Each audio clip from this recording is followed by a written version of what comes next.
Bonjour à tous et bienvenue dans notre journal télévisé.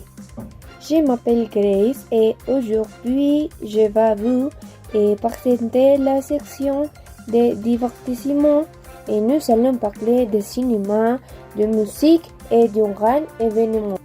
Tout d'abord une nouvelle pour les amateurs du cinéma français et le nouveau film Les Étoiles perdues a été réalisé pour Claire Devois, une jeune réalisatrice déjà très connue. La sortie officielle aura lieu le vendredi prochain. La création de ce film a demandé 3 ans de travail et l'organisation d'un tournage international. Et pour parler avec la musique et passer maintenant à la musique, hier l'annonce de la tournée européenne des deux chanteurs Julien Mouriel a été faite. Les billets seront vendus et dès lundi et on s'en attend à un grand succès. Enfin, parlons du Festival de Cannes. Cette année, la compétition est très forte. Si j'ai été membre du jury, je choisirais sûrement le film italien La Vita Nuova comme gagnant.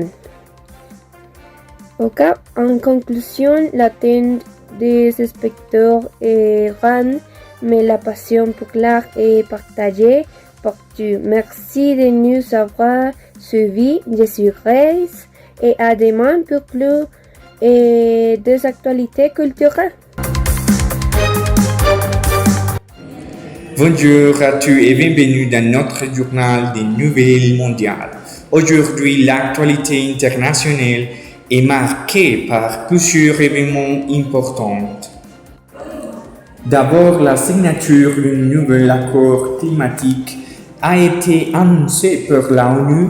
Cet accord qui a été négocié pendant plusieurs mois devrait réduire les émissions mondiales de carbone et est essentiel que tous les pays participent activement pour que les objectifs soient atteints. Ensuite, en Europe, la crise énergétique continue d'avoir un impact.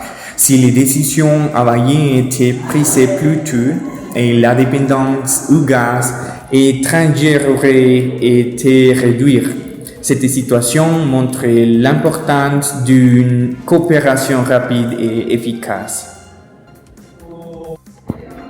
Du côté de l'Amérique, une grande conférence sur la technologie et l'intelligence artificielle s'est tenue et des experts ont affirmé que des régulations devraient être créées afin que l'innovation soit bénéfique à toutes les sociétés. Voilà pour l'essentiel de l'actualité mondiale. Merci de nous avoir suivis et à très bientôt pour une nouvelle édition. Bonjour à tous et bienvenue dans la section sportive de votre journal.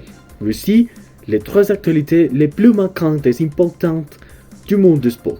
Je m'appelle Nicolas et on va regarder toutes les actualités. Au monde du basket, l'Argentine vise le titre.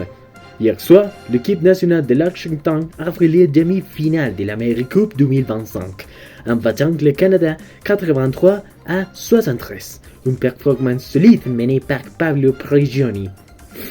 Prochaine étape, une finale explosive contre le Brésil. Le suspense est à son comble. Si elle affronte le Brésil avec la même intensité, il pourrait décrocher le titre. Que ces matchs soient à l'auteur des attentes.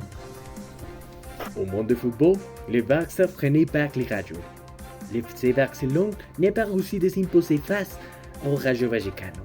Le score final, un partout. Un match intense, mais les Catalans devront redoubler des efforts pour rester dans les courses au titre, spécialement avec les premiers du TAF, Real Madrid.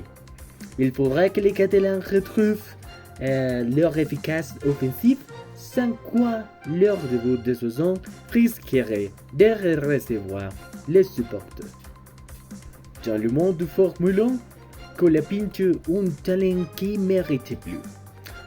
Franco Colapinto, jeune pilote argentin, aurait pu marquer ses premiers points en Formule 1 s'il avait gagné une seule position de plusieurs Grands Prix des Pays-Bas. Il faudrait que son écurie lui donne davantage de soutien pour qu'il puisse concrétiser son potentiel. Nous verrons ça promptement. Et voilà pour les nouvelles sportives. On se retrouve demain avec de plus d'accent, plus de passion et bien sûr plus de sport. À bientôt.